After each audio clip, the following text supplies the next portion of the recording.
वराहनगर मठ में एक बार ऐसा हुआ कि उसके आसपास के लोगों के मन में वैसे ही साधुओं के प्रति विद्वेष पनप रहा था। वैसे ही वे लोग बोल रहे हैं कि अरे ये यंग लड़के घर छोड़ के यहाँ पे क्यों रह रहे हैं, निश्चय कुछ न कुछ कौभांड करेंगे एक दिन, निश्चय एक न एक दिन कुछ न कुछ गड़बड़ करेंगे। ऐसा बोल करके वे लोग आपस में वार्तालाप कर ही रहे थे। तो उस समय एक दिन ऐसा हुआ कि वराहनगर मठ में से पता है हमको कि गुरु भाई तो बीच बीच में ये संगीत वगैरह का आयोजन करते थे, तो जोर जोर से वो कीर्तन वगैरह करना वो भी तो वहाँ पे बहुत चलता था। एक दिन की बात है, स्वामी जी और अब देखिए गुरु भाइयों में भी तो हंसी मजाक बहुत चलता था ना, तो स्वामी जी एकाएक ऐसा बोलना शुरू, ठाकुर का ढोंग करना शुरू कर दिए। जैसे कि वो ठाकुर कैसे वो मुंह में रसगुल्ला न कि ऐसा कुछ खाते फिर वो भाव में चले जाते, ऐसा सब ठाकुर का था ना, बीच बीच में भाव में चले जाते। तो नरेंद्र ने भी ऐसा हंसी मजाक में ऐसा करना शुरू कर दिया। वो रसगुल्ला की ऐसा कुछ आया था और फिर रसगुल्ला थोड़ा सा मुंह में डाला और फिर ऐसा भान करने लगे कि जैसे वो भाव में चले गए हैं, बिल्कुल ठाकुर की तरह, ठाकुर की नकल कर रहा है। तो भाव में चले गए, ऐसा करके खड़े रह गए। तो फिर उनको देख करके भी एक गुरु भाई भी, जैसे वो पता है ठाकुर, जब ठाकुर का फेमस फोटो है, ऐसा करके वो भाव में गए हैं समाधि में और हृदय उनको पकड़ के खड़ा है। तो ठाकुर के साथ में जब खड़े खड़े वो भाव में चले जाते तो कोई ना कोई डिसाइपल उनको इस तरह से पकड़ के रहता कि वो गिर न जाए। तो यहाँ पे स्वामी जी भी ऐसा भान कर रहे हैं, नकल कर रहे हैं ठाकुर की कि वो भाव में चले गए हैं। तो एक गुरु भाई फिर उनको पकड़ के खड़ा रह जाता है। तो फिर सभी लोग हंसी मजाक करते हैं। तो बढ़िया सा हंसी मजाक चला था।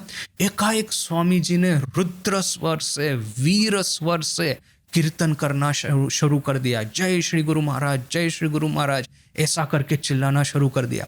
मैंने जो हंसी मजाक, ये जो ठाकुर की नकल, वो जो सब चल रहा था, एकाएक इस तरह के रुद्र गुरु के प्रति शरणागति के भाव में प्रकट हुआ, जिस तरह से एकाएक महावीर का जो भाव है इन लोगों के ऊपर में सवार हुआ कि सभी लोग जोर जोर से गुरु महाराज जी की जय और खड़े होकर के उद्दाम नृत्य कीर्तन करना शुरू कर दिया। और वो जो नृत्य कीर्तन और उसकी जो गर्जना उन लोगों की, गुरु महाराज जी की जय, तो रास्ते पे जो लोग चलते थे वे लोग रास्ता चलना छोड़ करके वहां पे वो नीचे में आकर के खड़े हो गए सुनने के लिए कि कौन है इतने वीर स्वर से, महावीर के भाव से, महादेव के भाव से जो कीर्तन कर रहा है, कौन है ये, कैसे लोग हैं ये, देखना चाहते हैं, दर्शन करना चाहते हैं। तो उस दिन तो ऐसा भाव जमा था कि जिसने ये स्मृति कथा लिखी है वो कहते हैं कि वो फर्स्ट फ्लोर पे था, तो वराहनगर मठ, ग्राउंड फ्लोर तो पता है हमको कि पूरा वो जंगल जैसा हो गया था, वहाँ तो ये शियाल है, सांप है, वे लोग भी रहते थे। वो एक्चुअल मठ तो था फर्स्ट फ्लोर पे। तो ऐसा नृत्य कीर्तन करना प्रारंभ किया कि ऐसा डर लग गया किसी किसी को कि ये जो उसकी यह है फ्लोर टूटेगा और पूरे सब लोग जमीन पे आ जाएंगे। और ऐसी कहानी भी है, ठाकुर ने खुद कही है कि वो सीहोड़ न कि कहीं गांव में एक जगह पे फर्स्ट फ्लोर पे कीर्तन हो रहा है, तो एक मोटा सा वैष्णव सा एक आया और जोर जोर से उछल उछल करके कीर्तन करने लगा। अभी वराहनगर मठ का जो फ्लोर था वो तो शायद हो सकता है वो पक्का वो बनाया होगा, किंतु गांव में यदि इस तरह से फर्स्ट फ्लोर सेकंड फ्लोर होता है तो फर्श जो होती है या तो ग्राउंड फ्लोर की जो सीलिंग होती है वो तो मिट्टी की ही बनाई होती है, तो उसमें तो ज़्यादा स्ट्रेंथ होती नहीं है। तो ये जो मोटी साइज का वो जो वैष्णव था ऐसा उछल उछल करके कीर्तन करना शुरू किया फर्स्ट फ्लोर के ऊपर में कि फर्श टूटी और भड़ाम करके सब कीर्तन वाले ग्राउंड फ्लोर पर आकर पटक गए। तो ऐसी तो कहानियाँ भी तो है। इंटरेस्टिंगली ठाकुर वो हाजरा के बारे में कहते हैं, हाजरा नेचे छिलो, माने वो कीर्तन हुआ था तो वो हाजरा आज उसने नृत्य किया था, क्योंकि अभी हाजरा का तो थोड़ा निराकार भाव था और फिर ये ठाकुर के शिष्यों की मजाक भी उड़ाया करता था। तो उस दिन उसने कीर्तन में नृत्य किया तो एक न्यूज़ हो गया। ठाकुर वो किसी ने कहा हाजरा नेचे छिलो, कि हाजरा ने नृत्य किया था। ठाकुर कहते उसकी और भूड़ियों नेचे छिलो ऐसा उसकी जो ये है, उसकी जो पेट है मोटा था ना, उसका पेट बड़ा ज़्यादा था, तो हाजरा भी नाचा था और उसका पेट भी नाच रहा था। सो ठाकुर ये सब मजाक करते थे। सो यहाँ पे भी वराहनगर में फर्स्ट फ्लोर पे इतना उद्दाम नृत्य कर रहे हैं सब लोग, किसी को ये डर लग गया कि ये फर्श टूटे नहीं और ग्राउंड पे आके सब लोग पटके नहीं। किंतु देखिए ठाकुर की कृपा से ऐसा हुआ नहीं। किंतु कहने का आशय है कि इस तरह से उद्दाम नृत्य, कीर्तन, तर्जन, गर्जन, गुरु महाराज जी की जय, यह सब तो वहाँ पे लगा ही रहता था। अभी एक दिन हुआ ऐसा कि वो जो पड़ोसी लोग हैं उन्होंने एकाएक सुना कि मठ के भीतर में कोई लड़की गा रही है, माने भजन चल रहा है और एक लड़की के आवाज से ये भजन चल रहा है। तो उन्होंने सोचा कि देखिए आखिर में वही हुआ जिसका हमें डर था। वो हिंदी मूवी का डायलॉग है ना, आखिर में वही हुआ जिसका हमें डर था। तो कल हमने वो देखा था ना कि किस तरह से मिस वर्ल्डो वो देख रही है कि किस दिन स्वामी जी के चरित्र की कमजोरी है बाहर आएगी, किसी न किसी दिन बाहर आएगी। वो उसने इतने बहुत सारे टीचर किए हैं मिस वर्ल्डो ने, और सभी टीचर के भीतर में चरित्र की कुछ न कुछ कमजोरी उसको दिखी है कुछ समय के बाद में, बोल करके उसने उस टीचर को छोड़ दिया है। तो उसको यही डर था कि स्वामी जी के प्रति मेरी इतनी श्रद्धा आज तो है, किंतु डर हमेशा बना रहा कि उनके चरित्र की कोई ना कोई कमजोरी, एक फेटल एक वीकनेस होती है, वो एक न एक दिन बाहर आ जाएगी। तो हुआ भी सही। वो जो floor to ceiling full scale जो मिरर है, स्वामी जी टहल रहे हैं, बार बार अपनी ओर देख रहे हैं। वो भी मिस वर्ल्डो सोचती है कि बस अभी तो अपने खुद के प्रेम में पड़ गए हैं, वेनिटी, पर्सनल वेनिटी उनकी बहुत हो गई है, अभी वो बबल बर्स्ट होगा, now the bubble will burst, now the bubble will burst, ऐसा वो बैठ करके सोच रही है डर के मारे। और सोच भी रही है कि स्वामी जी को त्याग करना हुआ तो मुझे बहुत कष्ट होगा। किंतु फिर कुछ समय के बाद में स्वामी जी उसकी ओर देख करके कहते हैं कि Alan, try as I might, मैं चाहे जितना ही प्रयास कर लूँ, I can not remember how I look like, मुझे ये याद ही नहीं रहता कि मैं कैसा दिखता हूँ।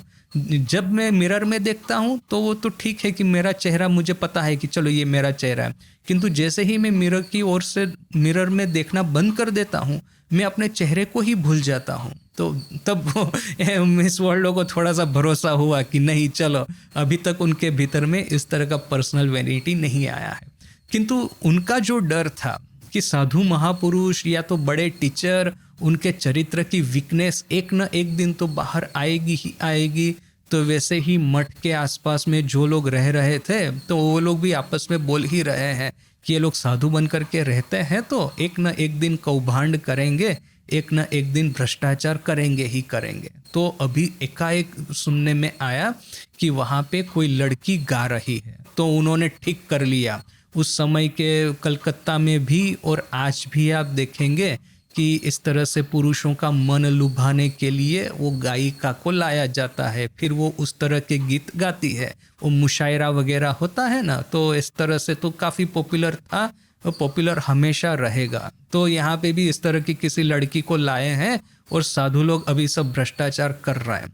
तो बोल करके वहाँ के जो पड़ोसी थे वो कुछ लड़के, उन्होंने सोचा कि अभी इन साधुओं को रंगे हाथ पकड़ा जाए और रंगे हाथ पकड़ करके इनकी पिटाई की जाए, और फिर हम उनको कहेंगे कि तुम लोगों को शर्म नहीं आती है, साधु होकर के एक गायिका को लाते हो, फिर ये मुशायरा वगैरह करते हो, क्या सब नाटक चालू करके रखा है, आप तो भ्रष्टाचारी हो, समाज को भी भ्रष्टाचार में डुबाते हो, ये वो ऐसा। वो कुछ लोगों को और फिर आनंद भी आता है ना ये सब करने में। तो ये कुछ लड़के वो गए मठ में जाने का प्रयास किया, तो दरवाजा जो गेट होता है मेन गेट वो बंद था। तो फिर इन्होंने क्या किया, दीवार जो थी वो कंपाउंड था, कंपाउंड का गेट बंद था, तो कंपाउंड की जो दीवार थी, दीवार के ऊपर में चढ़ गए, दीवार को इस तरह से क्रॉस करके भीतर में गए और फिर धीरे से जाकर के मठ का दरवाजा, बिल्डिंग का जो था